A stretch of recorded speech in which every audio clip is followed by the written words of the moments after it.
స్పెయిన్‌లో ఒక ఎమర్జెన్సీ లాంటి సిట్యుయేషన్ నెలకొంది. ఆ దేశంలోకి వేలాది మంది ఒకే రోజులో చొరబాటు చేస్తూ ఉన్నారు. శరణార్థుల రూపంలో. కానీ వాళ్ళంతా కూడా అక్రమంగా ఆ దేశం మీద ఒక రకమైన దాడి చేస్తున్నారు. గత కొంతకాలంగా రోజుకి సగటున 300 మంది ఆ దేశంలోకి చొరబడుతూ ఉన్నారు. ఎప్పుడు కూడా నియంత్రించలేని పరిస్థితి.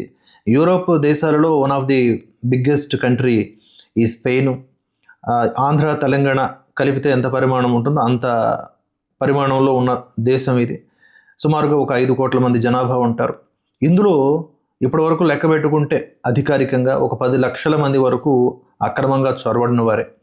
గత 2-3 రోజులుగా వేలాది మంది ఒకేసారి ఈ సముద్ర మార్గం ద్వారా ఇతరత్ర వేరే మార్గాల ద్వారా చొరబాటు చేస్తూ ఉన్నారు.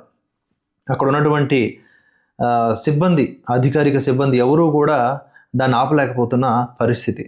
మొరాకో అండ్ స్పెయిన్ మధ్య ఉన్నటువంటి ఒప్పందాలన్నీ కూడా తొంగలో తొక్కేస్తూ ఇవన్నీ జరిగిపోతూ ఉన్నాయి.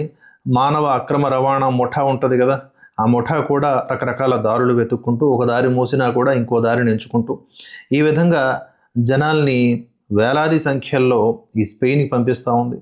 స్పెయిన్ అనే కాదు, యూరోప్ మొత్తం కూడా ఈ ఎఫెక్ట్కి గురైంది.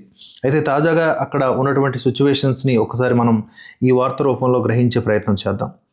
స్పెయిన్కు చెందినటువంటి ఉత్తర ఆఫ్రికా ఎన్క్లేవ్ భూభాగం ఏదైతే ఉందో దాని పేరు సియూటా.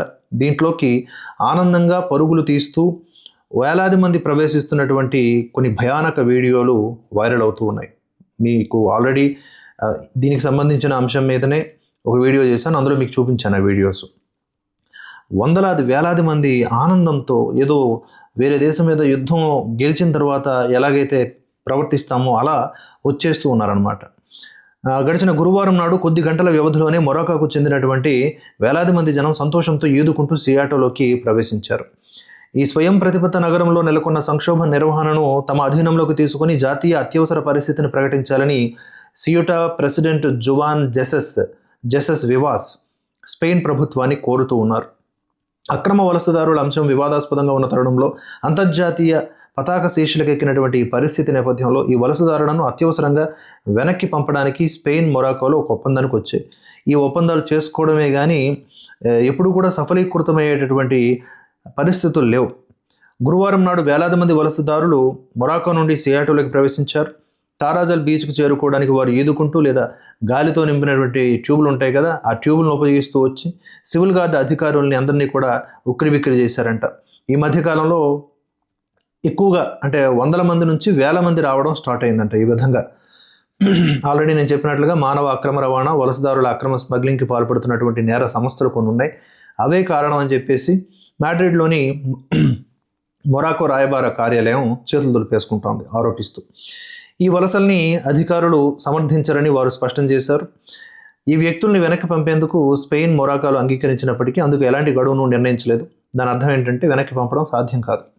వచ్చేసిన వాళ్ళు సెటిల్ అయిపోతారు. ఇక వాళ్ళని మీరు ఏమన్నా చేయండి, వాళ్ళు విజయమో వీర స్వర్గమో అని లోపలికి వస్తారు. వచ్చిన వాళ్ళు కొంతమందికి చిన్న చిన్న ఉద్యోగాలు చేసి బ్రతుకుతారు, ఏదో ఒక చాకరీ చేసి బ్రతుకుతారు. కొంతమంది ఈ డ్రగ్స్ ఇత్యాదివి రవాణా చేసుకుంటూ బ్రతుకుతారు. మొత్తానికి ఆ దేశాన్ని అస్థిరపరిచేటటువంటి సరుకు ఇదంతా ఒక రకంగా చెప్పాలంటే. మన భారత్లో కూడా అటువంటి సిచ్యువేషన్ ఉందిగా. ఎక్కడెక్కడ నిరసనల రూపంలో ఏం జరిగినా కూడా అక్కడికి వచ్చేసి ఉన్మాద క్రీడలు చేసేది ఎవరు? ఇలా అక్రమంగా వచ్చిన వాళ్ళు కూడా డిప్లాయ్ చేయబడతారనమాట. సో వీళ్ళందరూ కూడా ఆ దేశం మీద ఏదో ప్రేమ ఉండి రావట్లా, వాళ్ళ దేశాల్లో పరిస్థితులు బాగోలేక ఈ దేశం మీద ఒక రకమైన దాడి చేస్తున్నారు. వీళ్ళని కాపాడడానికి ప్రపంచ దేశాలు రెడీగా ఉంటాయి. ప్రస్తుతానికి పరిస్థితి సంపూర్ణ గందరగోళంగా ఉంది అని సియాటోలోని గార్డియా సివిల్ అధికారులకు ప్రాతినిధ్యం వహించే సంఘం అధిపతి రషీద్ స్పిహి అన్నారు. ఒక సంఖ్యను చెప్పడం సాధ్యం కాదు, కానీ వేలాది మంది వచ్చారు. సో వాళ్ళందరినీ కంట్రోల్ చేయాల్సిన పరిస్థితి. బట్ సరిహద్దు వ్యవస్థ మొత్తం పూర్తిగా కుప్పకూలిపోయింది అని ఆయన వాపోతూ ఉన్నారు. 8,000 మందికి పైగా 2021లో చేరారంట. ఈ విధంగానే 2 రోజుల్లో 8,000 మందికి పైగా 2021లో.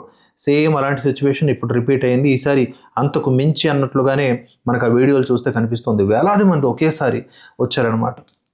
చాలా భయంకరమైనటువంటి సిచ్యువేషన్. ఇలాంటి తరుణంలో ఆ దేశాలు ఎలా అక్కడ ఉన్నటువంటి స్థానికుల్ని కాపాడతాయో, ప్రభుత్వ వ్యవస్థల్ని కాపాడతాయో అనేది మనం వేచి చూడాలి.